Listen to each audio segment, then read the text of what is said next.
مجھے امام نوکر نہیں چاہیے، مجھے میری قوم کے لیے سید چاہیے، سادات چاہیے۔ یا تو آپ چور ہیں یا آپ ایماندار ہیں۔ اگر آپ چور ہیں تو آپ کے لیے شارٹ کٹ کھلے ہوئے ہیں، لیکن عزت کے راستے بند ہیں۔ آپ ملی ہمدردی کا اظہار کرتے ہیں، ڈرامے بازی کرتے ہیں مجلسوں میں بیٹھ کے کہ مسلمانوں کے ساتھ یہ ہو رہا ہے، یہ ہو رہا ہے، یہ ہو رہا ہے، یہ واقعی فکر مند ہے۔ آپ میں انقلاب نہیں آئے گا تو پھر قوم میں کیسے انقلاب آئے گا؟ انقلاب آئے گا تو تعمیر ملت ہوگی۔ ہماری لڑائی تو ہماری خود سے ہے، دوسرے کسی سے نہیں ہے۔ میں معافی چاہتا ہوں اس بات کے لیے، ہمارے لوگ بہت ناراض ہوتے ہیں اس بات پر۔ ہماری لڑائی کسی اور سے نہیں ہے، ہماری لڑائی تو ہماری خود سے ہے۔ ہم کہاں کھڑے ہیں؟ جو قوم جذبات پر فیصلے کرے گی ریالٹی کو اگنور کر کے، وہ قوم کامیاب کیسے ہوگی؟ اور سنیے، یہ دنیا نہیں ہے، یہ آپ کا دین ہے، یہ آپ کی آخرت ہے، یہ آپ کی موت ہے، یہ خدا کے سامنے عزت کے ساتھ کھڑے ہونے کا موقع ہے یہ آپ کے لیے۔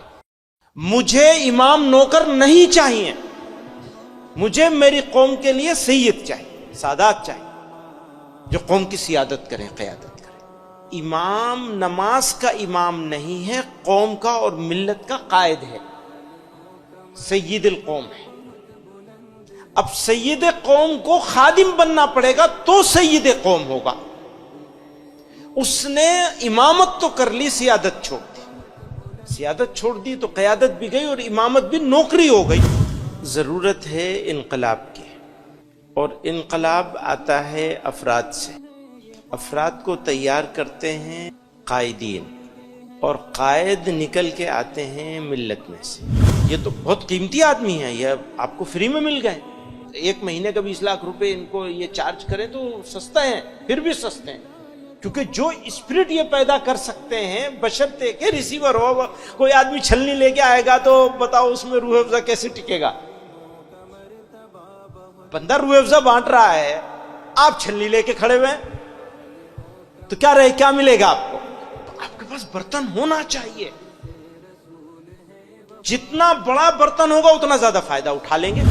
فیصلے ہمارے پاس، ہماری ملت کے پاس ایموشنز پہ ہوتے ہیں، ریالٹی پہ نہیں، حقائق کے اوپر نہیں ہوتے، بلکہ جذبات پر۔ جو قوم جذبات پر فیصلے کرے گی ریالٹی کو اگنور کر کے، وہ قوم کامیاب کیسے ہوگی؟ جذبات ہمیشہ عارضی ہوتے ہیں، غم اور خوشی، نفرت اور محبت، مایوسی اور ولولہ جوش، یہ سب زندگی کی ضرورتیں ہیں، لیکن یہ ساری چیزیں عارضی ہیں۔ فیصلہ جو ریالٹی کی بنیاد پر کیا جائے، حقائق کی بنیاد پر کیا جائے، اس کے لیے آپ کو لانگ ٹرم اسٹریٹجی بنانی ہی پڑے گی۔ میں اپنے سب ساتھیوں سے پوچھتا ہوں، مجھے یہ بتا دو کہ رات میں کتنی مرتبہ آنکھ کھلی بے چینی کی وجہ سے؟ اگر آنکھ نہیں کھل رہی ہے بے چینی کی وجہ سے، اور نیند نہیں بھاگ جاتی ہے 2 بجے 3 بجے، کسی دن کم سے کم روزانہ نہ صحیح، تو پھر دیکھنا چاہیے کہ آپ ملی ہمدردی کا اظہار کرتے ہیں، ڈرامے بازی کرتے ہیں مجلسوں میں بیٹھ کے کہ مسلمانوں کے ساتھ یہ ہو رہا ہے، یہ ہو رہا ہے، یہ ہو رہا ہے، یہ واقعی فکر مند ہے۔ اپنے آپ کو آزمانے کا، تولنے کا طریقہ ہے نا، تول لیجئے۔ کہاں کھڑے ہیں آپ؟ نہیں کھڑے ہیں تو وہاں کھڑا ہونا ہے۔ اس کھڑے ہونے کے لیے کوشش کرنی ہے، اپنے آپ کو مینٹلی پریپیئر کرنا ہے، تیار کرنا ہے۔ تیار کر لیا تو راستہ، منزل، مشکلیں سب آسان ہو جائیں۔ آپ کو یہ بلڈنگ بنانی ہے، اوپر سے کیسے بنائیں گے آپ کو نیچے سے بنانی پڑے گی نا۔ کام کہاں سے ہوگا؟ نیچے سے ہوگا۔ نیچا کون ہے؟ سب سے نیچے شروعات کہاں سے کریں گے آپ؟ گاؤں سے، محلے سے۔ اپنے گاؤں سے کرنا پڑے گا یا اپنے گاؤں کے پڑوس کے گاؤں سے کرنا پڑے گا؟ اگر آپ محلے کے رہنے والے تو بھی آپ کو گاؤں میں جانا پڑے گا، یا محلے میں پڑوس کے محلے سے کرنا پڑے گا۔ آپ کا محلہ نہیں سدھرے گا، آپ کا گاؤں نہیں سدھرے گا، تو ملک کے مسلمان کیسے سدھریں گے؟ کوئی راستہ شارٹ کٹ نہیں ہے، انفرادی زندگی میں بھی کوئی راستہ شارٹ کٹ نہیں ہے، کبھی یاد رکھیے گا اس بات۔ کوئی شارٹ کٹ نہیں ہے، یا تو آپ چور ہیں یا آپ ایماندار ہیں۔ اگر آپ چور ہیں تو آپ کے لیے شارٹ کٹ کھلے ہوئے ہیں، لیکن عزت کے راستے بند ہیں۔ یا آپ ایماندار ہیں تو آپ کے لیے کوئی شارٹ کٹ نہیں۔ آپ کو ہمیشہ لمبا راستہ چاہیے. اچھا اگر ہم مسلمان نہ ہوتے خدا نخواستہ، پھر بھی ہم کو کامیاب ہونا ہوتا ظاہری زندگی میں دنیا میں، تو کیا کوئی راستہ شارٹ کٹ کا ہے دنیا کے لیے؟ دنیا داروں کے لیے، دنیا والوں کے لیے، غیر مسلموں کے لیے کسی کے لیے شارٹ کٹ نہیں ہے. اور جو شارٹ کٹ مارتا ہے وہ چور ہوتا ہے. آپ اپنے دل کو ٹھیک کر لیجیے، دل ٹھیک ہوگا منور زمان صاحب سے آپ فائدہ اٹھا سکیں گے، ورنہ فائدہ نہیں اٹھا سکیں گے. اور یہ اپرچونٹی بہت کم لوگوں کو ملتی ہے کہ ان کے جیسے لوگ مل جائیں. انہوں نے آپ لوگوں کی اور ملت کی ضرورت کو محسوس کر کے اپنی طرف سے پیشکش کری اور اویلیبل ہو گئے. موسم، ماحول، آرام، راحت، گھر، بچے، سسٹم سب چھوڑ کر کے آپ کے ساتھ آ کے بیٹھے. ناقدروں کو تو چیزیں ملا نہیں کرتی، آپ کو قدر کرنی پڑے گی. قدر کریں گے تو فائدہ اٹھا لیں گے، نہیں قدر کریں گے تو فائدہ نہیں اٹھا پائیں گے.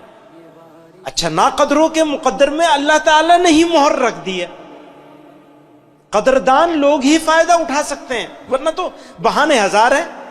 مجھے نزلہ ہو گیا، مجھے زکام ہو گیا، مجھے بخار ہو گیا. جی نہیں، ہماری لڑائی تو ہماری خود سے ہے، دوسرے کسی سے نہیں ہے. میں معافی چاہتا ہوں اس بات کے لیے، ہمارے لوگ بہت ناراض ہوتے ہیں اس بات پر. ہماری لڑائی کسی اور سے نہیں ہے، ہماری لڑائی تو ہماری خود سے ہے. ہم کہاں کھڑے ہیں؟ آپ بھی آئے تو اپوائنٹمنٹ مانگ کے آئے بنا. آپ کو خود سے ملاقات کے لیے اپوائنٹمنٹ چاہیے. خود سے ملاقات کا سب سے بہترین وقت وہ ہوتا ہے جب آدمی ذکر کر رہا ہو. بس اسی وقت ملیں گے ہم آپ سے. ہم اپنے آپ کو کہہ دیجئے کہ تم سے اب میں نہیں ملوں. کہہ سکتے ہیں. جن لوگوں کی یہ انشاءاللہ لمبی ہو گئی ان کو زندگی کا مزہ آ جائے گا. تکلیف میں مزہ ہے، آرام میں مزہ نہیں. آرام میں بہت مزہ ہے لیکن تکلیف میں اس سے زیادہ مزہ ہے. بولنے میں بہت مزہ ہے لیکن خاموش رہنے میں اس سے زیادہ مزہ ہے. کھانے میں بہت مزہ ہے لیکن بھوکے رہنے میں اس سے اور زیادہ مزہ ہے. تو یہ 4 لین ہائی وے ہے. اب کتنا تیز دوڑ سکو گے تمہارا کام ہوگا، ڈیپینڈ کرے گا تمہارے اوپر. کیا آپ کیا سوچتے ہیں؟ ٹائم پاس کر رہے ہیں یا زندگی میں انقلاب اور تبدیلی لے کر کے آنی ہے؟ آپ میں انقلاب نہیں آئے گا تو پھر قوم میں کیسے انقلاب آئے گا؟ انقلاب آئے گا تو تعمیر ملت ہوگی.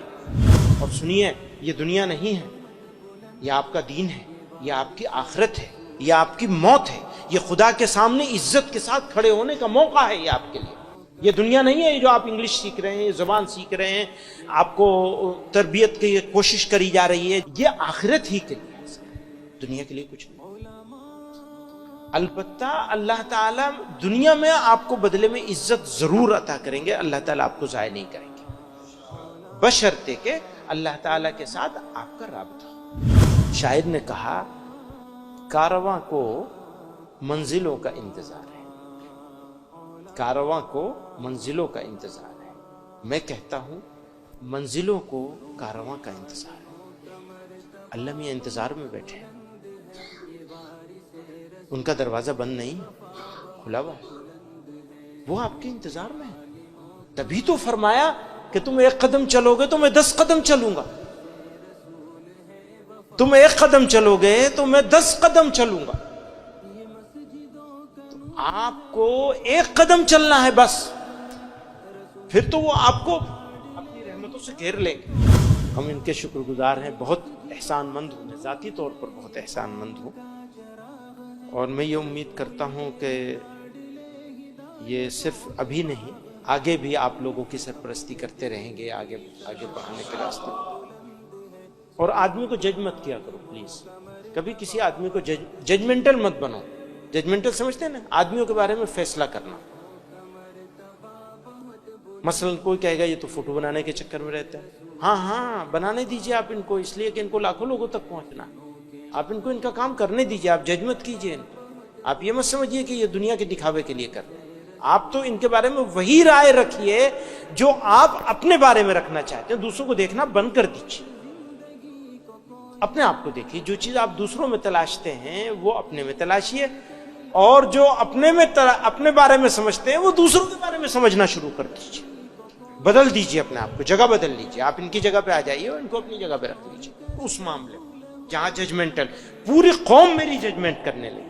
انہوں نے یہ کہا تو اچھا اس لیے کہا ہوگا، انہوں نے یہ کیا تو اچھا اس لیے کیا ہوگا. نو، آپ نہیں جانتے، اللہ میاں جانتا ہے. آپ اللہ میاں بن رہے ہیں؟ بن سکتا ہے کوئی؟ پھر کیسے جج کر سکتے ہیں؟ آنکھ سے دیکھ کر بھی جج نہیں کیا جا سکتا.